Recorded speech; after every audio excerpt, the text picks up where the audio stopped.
अस्सलाम वालेकुम। कैसे हैं सर आप लोग? ठीक है, चलें सर, मैं स्टार्ट करने जा रहा हूँ ये टॉपिक। ठीक है, वो क्या कहता है, हम एक सवाल कर रहे हैं, पास्ट पेपर क्वेश्चन है। ठीक है, हमने पास्ट पेपर प्रैक्टिस स्टार्ट कर दिया है। मैंने ये मेरा लेक्चर नंबर 5 है डेप्रीसिएशन का। ठीक है, मैंने इससे पहले एक लेक्चर और डाला था, लेक्चर नंबर 4, जो कि कंप्लीट प्रैक्टिस का था। लेक्चर नंबर 1 में हमने बेसिक डिस्कशन की थी, 2 में हमने जो है डिस्पोजल वगैरह के अकाउंट्स भी देखे थे, मोटर व्हीकल के अकाउंट वगैरह देखे थे। 3 में डिस्पोजल वगैरह देखे थे, उसके लेजर्स देखे थे। लेक्चर नंबर 4 में हमने क्या देखा था सर? लेक्चर नंबर 4 में हमने देखा था सारी जो बेसिक अंडरस्टैंडिंग थी। ठीक है, और एक उस पर एक अच्छा टिपिकल क्वेश्चन। और लेक्चर नंबर 5 पे हमने क्या देखा था? लेक्चर नंबर 5 अब हम देखने जा रहे हैं पास्ट पेपर क्वेश्चन। ठीक है, शुरू करते हैं सर, बिस्मिल्लाह। चलें सर, वो क्या कहते हैं ज़रा इसको रीड करते हैं। कहता है company has a fleet of delivery vehicles. ठीक है, information for the statement of financial position at 31 December 2022 shows the vehicles originally cost इसकी इतनी है, एक्यूमुलेटेड डेप्रिसिएशन का बैलेंस ये पड़ा हुआ। सही है, वो कहते हैं the business purchase 2 additional vehicles. हम कब के लिए काम कर रहे हैं? हम मोस्ट प्रोबेबली 2023 के लिए काम कर रहे हैं ना जी, बिल्कुल। ठीक है सर, ये कौन सा कॉन्सेप्ट है जो हमने पढ़ा था, मिड ईयर एक्विजिशन का कॉन्सेप्ट, ये वो है। ठीक है, कहते हैं बिजनेस परचेज 2 एडिशनल व्हीकल्स। ठीक है, बिजनेस ने क्या किया सर? बिजनेस ने 2 एडिशनल व्हीकल्स परचेज़ किए। ठीक है, जिनकी कॉस्ट थी 70,000। टोटल कॉस्ट थी, ईच नहीं थी, यहाँ ईच नहीं लिखा हुआ, on credit from L autos. ठीक है, ऑन 30 नवंबर 2023 क्या हुआ sir? Business sold one of its vehicle. The vehicle had originally cost 28,000, accumulated depreciation 16,800. The vehicle was sold for 10,500 to a local garage who paid by bank transfer. Sir आप गौर से सोचिएगा, वो कहता है 30 नवंबर 23 को बिजनेस ने एक व्हीकल बेची जिसकी कॉस्ट थी 28,000, एक्यूमुलेटेड डेप्रिसिएशन था 16,800। नेट बुक वैल्यू क्या होगी इसकी सर? इसकी नेट बुक वैल्यू डिफरेंस होगी इन दोनों का, कॉस्ट और डेप्रिसिएशन का। एंड देन सर बेची कितने की? 10,500 की। तो मुझे यहाँ दिख रहा जो है 26,800 और 12। सर मुझे दिख रहा है कि यहाँ पर लॉस ऑन डिस्पोजल हो रहा है। कहते हैं the business provides for depreciation using straight line method at a rate of 20% per annum. ठीक है, full year depreciation is charge in the year of purchase, no depreciation is charge in the year of disposal. Sir full in the year of purchase but none in the year of disposal वाला case है, बिल्कुल सीधा case है। मुझे एक बात बताएं, गौर से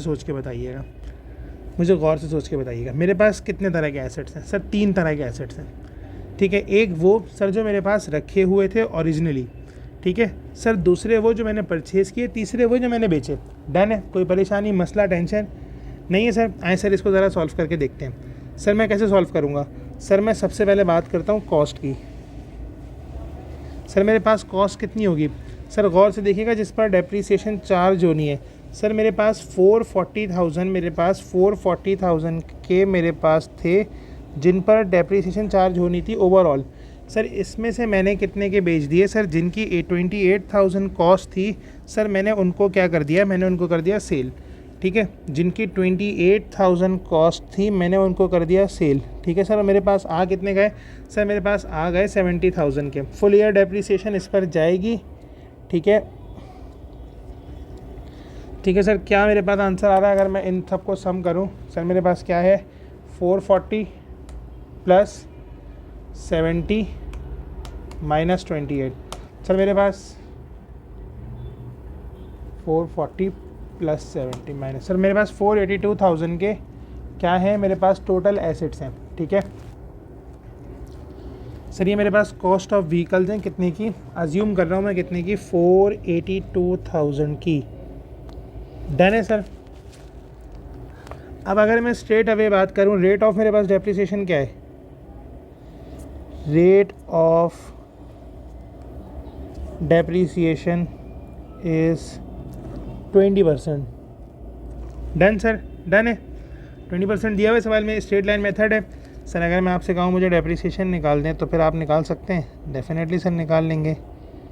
सर मेरे पास डेप्रिसिएशन आएगी 482 का स्ट्रेट अवे 20%, 96। अच्छा 96 के आगे और भी कुछ होगा, 96,400। डेप्रीसिएशन मेरी आ रही है 96,400 की। सर 2 नंबर के लिए इतनी काफ़ी एफर्ट्स? बिल्कुल सर, डेफिनेटली काफ़ी है सर। फिर वो कहता है प्रिपेयर्स कंपनी लेजर। सर कितना आसान सवाल है, सोचें तो सही, कितना इजी सवाल है। कहता है prepares company ledger account for the delivery vehicles, provision for depreciation and disposal of delivery vehicle. For the delivery vehicle का अकाउंट बनाओ, प्रोविजन फॉर डेप्रिसिएशन का अकाउंट बनाओ और डिस्पोजल का अकाउंट बनाओ, तीनों चीज़ों का बनाओ। आए सर सबसे पहले हम डिलीवरी व्हीकल का अकाउंट बनाते हैं। मुझे एक बात बताएं मैं अगर बात करूं, मैं 2023 की बात कर रहा हूं, डन। सर अगर मैं 1 जनवरी की बात करूं तो सर यहाँ पर मेरे पास कुछ बैलेंस ब्रॉड डाउन फिगर्स आनी चाहिए, डेफिनेटली यस, है ना, आनी चाहिए। सर कितने की थी सर? 440,000 की थी, 440,000 की, डन है सर। फिर क्या हुआ सर? फिर मैंने कुछ एडिशन की सर। मैंने यकीनन क्या एंट्री बनाई होगी? बैंक डेबिट और ये credit, account credit, sorry bank credit और अकाउंट डेबिट, है ना सर। मैंने क्या लिखा होगा? अच्छा बैंक से बनाइए, ज़रा ये चेक करें सर। मैंने बैंक से पे किया। The business purchases 2 additional vehicles costing 70,000 on 1 April 23 on credit from L autos. Sir मैंने एल ऑटोज से किया, ठीक है सर, ऑन क्रेडिट। तो सर मैं यहाँ पर क्या लिखूँगा? पेबल एल ऑटोज, ठीक है, पेबल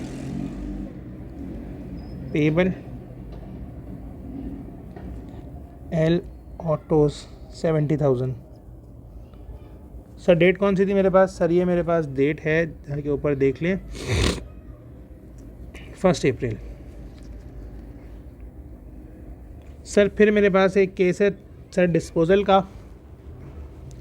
सर मेरे पास डिस्पोजल कितने की हुई है सर, जिसकी कॉस्ट कितनी थी सर? 28 थी और 38 नवंबर को हुई है। 38 नवंबर को मेरे पास डिस्पोजल हुई है, डिस्पोजल अकाउंट यहाँ पर आ जाएगा और सर आप यहाँ पर 28,000 लिख देंगे। सर सारी चीज़ें कराने के बाद सर आप बैलेंस करेंगे अकाउंट को। इस तरह से नहीं होगा बैलेंस सर, इस तरह से होगा।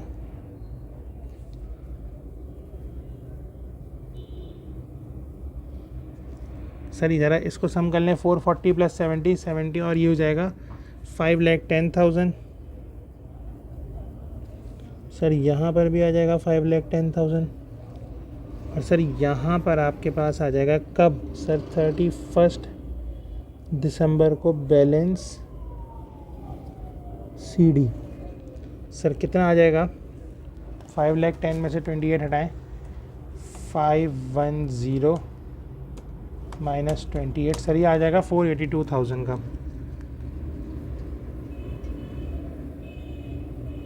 और सर मेरे पास यहाँ पर आ जाएगा, ओपनिंग पर जाकर आप लिखेंगे 1 जनवरी, यहाँ पर आप लिखेंगे बैलेंस ब्रॉड डाउन 482,000। डन है सर? कोई परेशानी, मसला, टेंशन, मुसीबत, पंगा? नथिंग। सर आए प्रोविज़न फॉर डेप्रिसिएशन का अकाउंट बनाते हैं। सर ये कैसे बनेगा सर? अगेन इसी तरह बनेगा सर। यहाँ पर हम लिखेंगे 23, सर यहाँ पर भी हम लिखेंगे 23। सर हमारे पास 1 जनवरी को बैलेंस CD आएगा, बैलेंस BD। याद रखिएगा सर, प्रोविज़न फॉर डेप्रिसिएशन का अकाउंट कौन सा अकाउंट होता है? मैं आप लोगों को बता कर थक गया हूँ। Contra asset account, Contra asset account होता है सर। डन। सर मेरे पास बैलेंस ब्रॉड डाउन आ जाएगा, सवाल में दिया हुआ है कितना है सर? 270,000 का।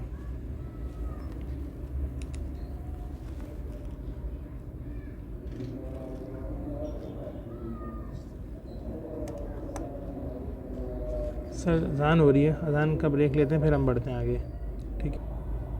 चलिए सर, तो हमारे पास बैलेंस, अच्छा मैं कह रहा था प्रोविज़न फॉर डेप्रिसिएशन एक कॉन्ट्रा एसेट अकाउंट होता है, ठीक है, और इसका ओपनिंग बैलेंस जहाँ पर एसेट होता है उसके अगेंस्ट होता है, यानी कि एसेट का ओपनिंग बैलेंस डेबिट साइड पे रिकॉर्ड हो जाता है तो इसका क्लोजिंग साइड, इसका क्रेडिट साइड पे रिकॉर्ड होगा, ठीक है। बैलेंस कितना था सर? ऊपर जाकर देख लें, 2,70,000 था, ठीक है। सर मेरे पास याद रखें मैंने कुछ एसेट सेल किया, तो कितने का एसेट सेल किया था सर मैंने? उसका एक्यूमुलेट हटेगा 16,800 से। तो सर मैं यहाँ पर आकर किस दिन बेचा था? 30 नवंबर को बेचा था। तो सर मैं यहाँ पर आकर डिस्पोजल अकाउंट का रेफरेंस लगाऊंगा।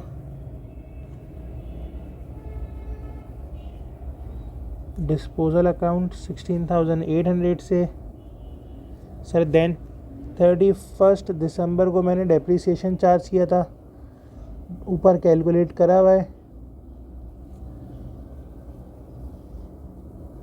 डेप्रीसिएशन एक्सपेंस सर कितने का है सर, वो है 96,400 का।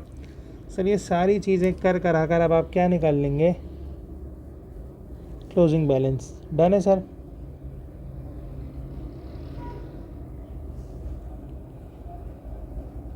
सर इसको सम करने देते हैं, कर लेते हैं। सर मेरे पास है 270,000 प्लस 96,400।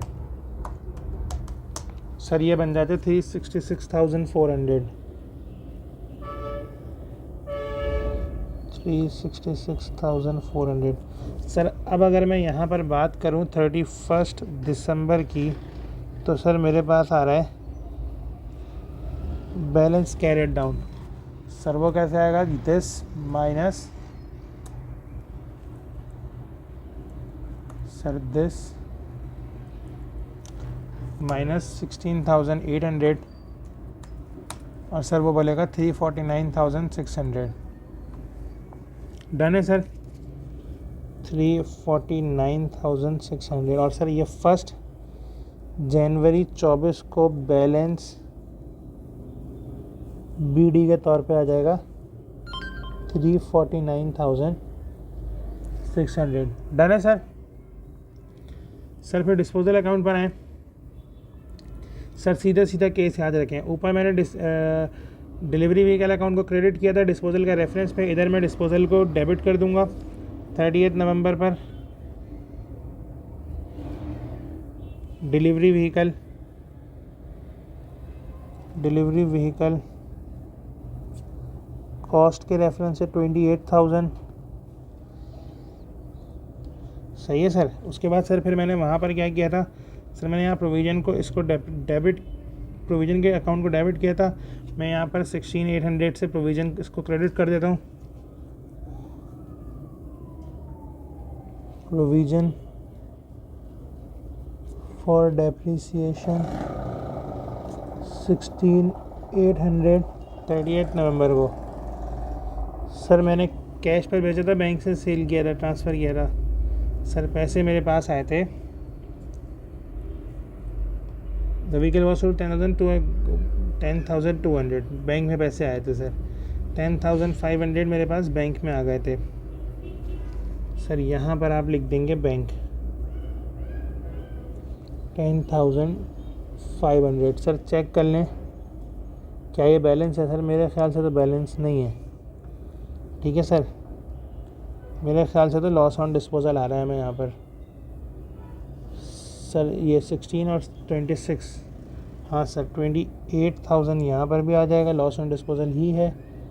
28,000 यहाँ पर भी आ जाएगा। सर यहाँ पर आपके पास 30 नवंबर को एक अमाउंट आएगा जो कि कहलाएगा लॉस ऑन डिस्पोजल। याद रखिएगा खूब अच्छी तरह, ये एक बैलेंसिंग फिगर होगी, ठीक है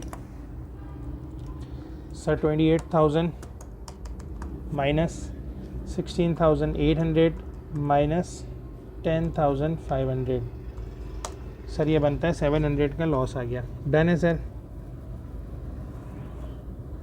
सर 10 नंबर के मुफ्त के नंबर एग्जामिनर ने आपके लिए रखे थे कि भाई निकाल लो इसमें से 10 नंबर, ठीक है। यहाँ तक में कोई एक छोटा सा भी मसला नहीं होना चाहिए। ये 5 नंबर का हो गया, तो यानी कि 10 + 2 12 और सर 17 नंबर तो हो गए, जो कि बिल्कुल सीधे थे। आगे मैं देखता हूँ क्या है, बस इतना बड़ा सवाल था, दैट्स इट। और भी कुछ होना चाहिए ना, क्या हमने कुछ मिस किया है, पता नहीं सर, खैर छोड़े। हाँ सर शायद कुछ मिस किया होगा, जब भी तो 20 नंबर बन नहीं रहे। सर वो कहता है after talking to his accountant, ठीक है, ये अच्छा सवाल है। वो कहता है after talking to his accountant से बातचीत कराने के बाद ओनर ने ये कहा कि यार हम मेथड चेंज करते हैं किसका, डेप्रीसिएशन का, ठीक है। To reducing balance method. अच्छा, मैंने ये कॉन्सेप्ट आप लोगों को पढ़ाया बेटा, but maintaining the rate 20% per annum. कहता है advise the owner of the company weather he should pursue this course of action, justify your answer by providing 2 advantages and 2 disadvantages. ठीक है, देखिए मैंने आप लोगों ने ये चीज़ पढ़ाई भी थी, लेकिन शायद आप में से बहुत सारे लोगों ने इसको इतना ध्यान नहीं दिया होगा। थैंकफुल टू द क्वेश्चन कि इसमें ये आ गया। ठीक है, ताकि अब आप लोग ध्यान दे देंगे। सही, गौर से इसको समझ लीजिएगा प्लीज़, अल्लाह के वास्ते। सर मैंने ना एक बड़ा सा पैराग्राफ आप लोगों को लिख के दिया था, लेकिन जब मैं ये लिख के देता हूँ ना ये पैराग्राफ्स, ये बड़ी मेहनत लगती है इसको ड्राफ्ट करने में। ठीक है, 2 कॉन्सेप्ट देकर एआई से ड्राफ्ट करवाया हुआ होता है, लेकिन फिर भी सर पढ़ना तो होता है ना। चलें इसको भी रीड करते हैं ताकि हमें समझ में आए कि हम कर क्या रहे हैं। वो कहता है using straight line method of depreciation for asset that lose value. कह रहे हैं इस्तेमाल करो उसके लिए जो कि वैल्यू लूज़ करते हैं इवनली, एक तरह से। ठीक है, कौन से एसेट्स हो गया सर बिल्डिंग हो गई। आमतौर पर सर बिल्डिंग थोड़ा थोड़ा अनटिल अनलेस कोई मतलब तूफ़ान वगैरह ना आ जाए, कैटास्ट्रॉफ ना आ जाए, सर बिल्डिंग एक इवनली वैल्यू लूज़ करती है। ठीक है, उस पर आप स्ट्रेट लाइन यूज़ करो, बहुत अच्छा है। As it is simple and result in a consistent expense. ठीक है, ईच ईयर। अगर आप रिड्यूसिंग बैलेंस मेथड इस्तेमाल कर रहे हो ना सर, तो सर इससे क्या केस होगा, इससे क्या होगा सर, ज़्यादा वैल्यू गिर जाएगी अर्ली ईयर्स में, अर्ली ईयर में ज़्यादा फॉल आ जाएगा। और सर लेटर ईयर्स में क्या होगा सर, लेटर ईयर में थोड़ी डेप्रिसिएशन चार्ज होगी। सर इसको ना मैं एक छोटी सी एग्जांपल से समझाता हूँ। सर इसको इस कॉन्सेप्ट को ना मैं एक छोटी सी एग्जांपल से समझाता हूँ। इधर आइएगा ज़रा, सर इधर आइएगा। अब ज़रा इस कॉन्सेप्ट को भी लेके चलें ना। चलो भाई जल्दी चले जाओ, आज ही जाना है नीचे। चलें, approximately we are about to there. Sir एक छोटा सा कॉन्सेप्ट समझते हैं, आए। सर वो क्या कहता है, ज़रा इस चीज़ को समझिएगा बराए मेहरबानी। वो कहता है यार 1 लाख रुपए का एसेट है। ठीक है, 1 लाख रुपए का एसेट है, कॉस्ट है 1 लाख। ठीक है, रेट है 20%। वो कहते हैं दोनों से निकालो। स्ट्रेट लाइन से भी निकालो और रिड्यूसिंग बैलेंस से भी निकाल लो डेप्रिसिएशन की वर्किंग। ठीक है सर कितने साल है मेरे पास, year 1, year 2, year 3, year 4 and year 5। Sir अगर आप निकालना चाहें तो सर स्ट्रेट अवे यहाँ पर आएगा।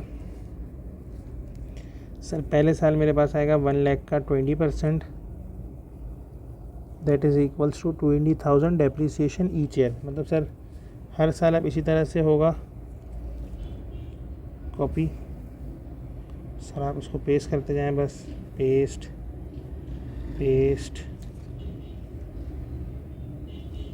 सही है sir, paste and sir last paste. Sir ये केस होगा हर साल। अगर आप देख रहे हैं तो डेप्रिसिएशन क्या आ रही है, हर साल आ रही है सेम, इक्वल डेप्रिसिएशन आ रही है हर साल। सही है सर। आए सर ज़रा रिड्यूसिंग पर डेप्रिसिएशन निकाल दें, देखिएगा हर साल अलग अलग आएगी। सही है सर।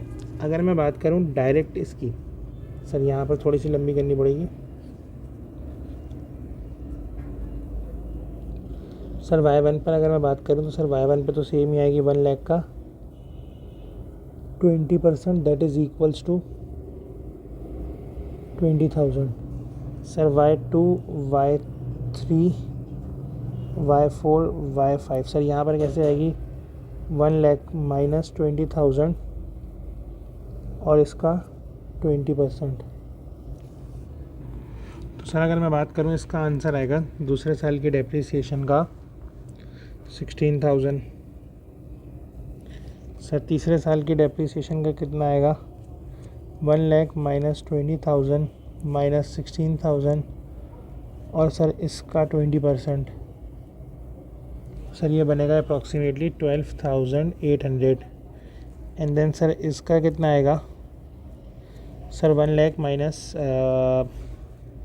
मैं यहाँ पर 20 प्लस 16 प्लस 12.8 लिख रहा हूँ, आप लोग ऐसा मत कीजिएगा, पूरा काम कीजिएगा। सर ये आएगा आपके पास 10,240 एंड सर इसका आपके पास आंसर आएगा 1 lakh minus 20 plus 16 plus 12.8 plus 10.24 और सर आप इसका अगर 20% लेंगे तो आपके पास आएगा 8192। अब अगर आप ये देखें तो यार अगर आप केस समझें तो देखें इसमें स्ट्रेट लाइन में इक्वल डेप्रिसिएशन चार्ज हो रहा है हर साल इक्वल डेप्रिसिएशन चार्ज हो रहा है, हर साल इक्वल डेप्रिसिएशन चार्ज हो रहा है। रिड्यूसिंग में क्या हो रहा है सर, हर साल इक्वल हो रहा है? हाँ सर, हर साल इक्वल नहीं हो रहा सर। क्या हो रहा है सर, इनिशियली ज़्यादा डेप्रिसिएशन चार्ज हो रहा है और फिर सर हर सक्सीडिंग ईयर में थोड़ा कम डेप्रिसिएशन चार्ज हो रहा है। सर इसका रीज़न क्या है? सर इसका रीज़न ये है कि अच्छा सर रीज़न तो छोड़ें, ये तो मेथड है सर। हमारे लिए अब हम क्या करेंगे सर, हम ये करेंगे कि सर जो एसेट ऐसा होगा सर जो कि हमारे लिए ज़्यादा प्रोडक्टिव होगा इन द इनिशियल ईयर्स, तो हम क्या करेंगे, हम उसकी डेप्रिसिएशन इनिशियल में ज़्यादा चार्ज कर देंगे, straight line charge reducing charge करेंगे। सर एक एसेट ऐसा एसेट है जो कि हमारे पास कंटिन्यू एक तरह से चल रहा है, एक ही तरह से कंटिन्यू चल रहा है सर, हम उसके साथ क्या करेंगे सर, हम उसके साथ ये करेंगे कि सर हम जो है उस पर स्ट्रेट लाइन से डेप्रिसिएशन चार्ज करेंगे। समझ आती है बात? और सर दूसरी बात एक ऐसा एसेट सर जो कि हमारे पास ड्यूरिंग द ईयर या मिड ईयर हमारे पास क्या कर रहा है सर, वो जो है आगे पीछे से मतलब रिपेयर एंड मेंटेनेंस बहुत आ रही है, तो सर हम हमारे लिए क्या है सर, हम उसको बैलेंस आउट करने के लिए हम रिड्यूसिंग बैलेंस मेथड शुरू करेंगे ताकि शुरू के ईयर में कोई रिपेयर एंड मेंटेनेंस नहीं होगी, लेकिन हर सक्सीडिंग ईयर पर रिपेयर एंड मेंटेनेंस बढ़ती जाएगी। सर हम क्या करेंगे, हम इसको इस्तेमाल करेंगे रिड्यूसिंग को। लेकिन सर अगर एक ऐसा एसेट है जिस पर रिपेयर एंड मेंटेनेंस इतनी ज़्यादा नहीं है, सिग्निफिकेंट नहीं है, तो स्ट्रेट लाइन यूज़ कर लेंगे। सही है, तो केस समझ में आया? अब सर मुझे एक बात बताएं, मैं क्या एडवाइस करूं? बेनिफिट्स में मैं क्या लिख सकता हूं? बोलें सर, बोलें। देखें एडवांटेजेस में अगर मैं बात करूं, मैं यहाँ पर पॉइंट लिखता हूं, 2-3 पॉइंट्स लिख देता हूं। सर अगर मैं ये कह सकता हूं कि यार मैचिंग प्रिंसिपल होगा, ठीक है। अब हमारे पास क्या है सर, व्हीकल्स है, तो मैं यहाँ पर व्हीकल्स की एग्जांपल ले रहा हूँ, या आप लिख दें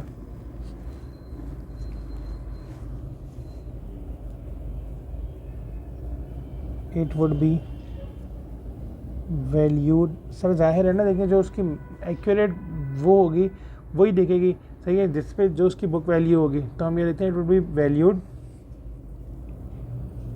एट मोर एक्यूरेट क्या, और एक्यूरेट और रियलिस्टिक फिगर्स। सही है सर?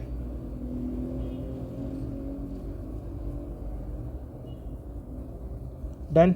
अच्छा सर और क्या हो सकता है? सर ये हो सकता है, मैंने अभी आपको बताया सर, ये उनके लिए अप्रोप्रिएट हो सकता है सर जो अर्ली वो कर सकते हैं, मतलब लूज़ करते हैं वैल्यू। सर अगर मैं लिखूँ appropriate for such kind of vehicles, sir जो कि क्या करते हैं,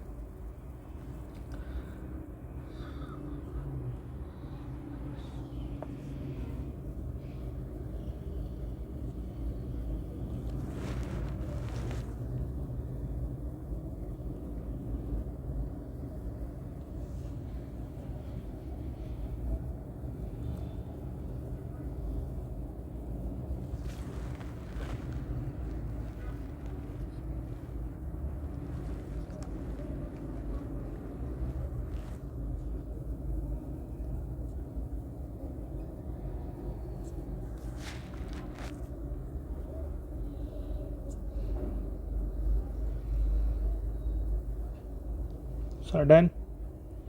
3 पॉइंट हो गए सर। उसके बाद अगर मैं बात करूं टोटल डेप्रिसिएशन कम होगा या एनुअल डेप्रिसिएशन कम होगा,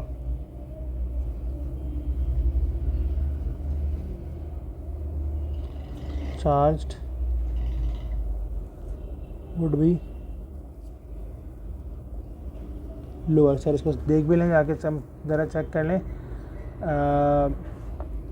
सर अगर आप स्ट्रेट लाइन में देखें तो अगर आप 5 सालों की बात करेंगे तो सर आपने 5 सालों में पूरा 1 लाख को डेप्रिशिएट कर दिया। While on the other hand अगर आप रिड्यूसिंग की बात करें तो सर आपने रिड्यूसिंग में कितना सर 67,232 डेप्रिशिएट किया। हालांकि अगर आप इन दोनों को सम करेंगे तो यहाँ पर आपने पूरा 1 लाख डेप्रिशिएट कर दिया, मतलब एसिड की अब 5 लाख पर वैल्यू क्या होगी, ज़ीरो वैल्यू, मतलब एसिड की नेट बुक वैल्यू कुछ भी नहीं होगी। हालांकि अगर आप रिड्यूसिंग बैलेंस की बात करें तो सर यहाँ पर वैल्यू क्या आएगी 67,232। तो सर टोटल डेप्रिसिएशन जो है वो भी लोअर है और एनुअल ईयर वाइज डेप्रिसिएशन भी लोअर है।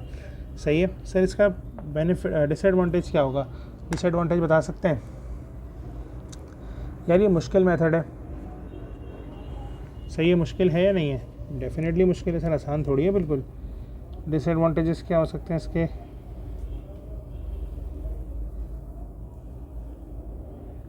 सर अगर मैं डिसएडवांटेजेस की बात करूं तो more difficult to calculate depreciation,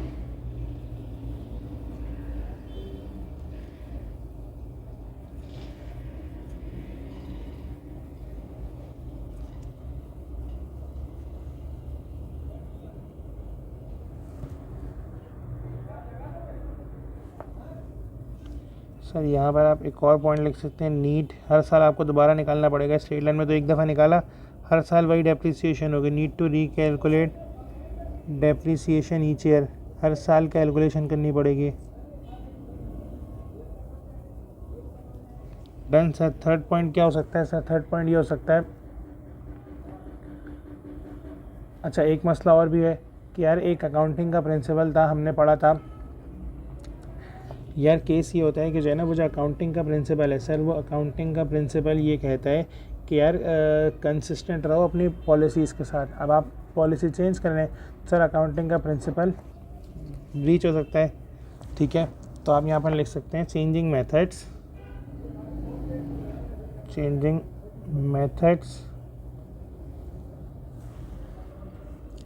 is against the consistency principle. Done sir. यहाँ पर आप एक और पॉइंट्स ये भी लिख सकते हैं कि जो है ना आपके जो नॉन करंट एसेट हैं वो ओवर वैल्यू हो जाएंगे। अगर आप देखें ईयर 5 के एंड पर तो आपकी जो है डेप्रिसिएशन, आपकी नेट बुक वैल्यू क्या है, स्ट्रेट लाइन में 0 है, रिड्यूसिंग में आपकी वैल्यू बची हुई है, मतलब यकीनन प्रोविजन ये आ रही है तो ओवर वैल्यू तो कुछ ना कुछ बची होगी ना। तो आपकी value non current asset over valued है। Non current assets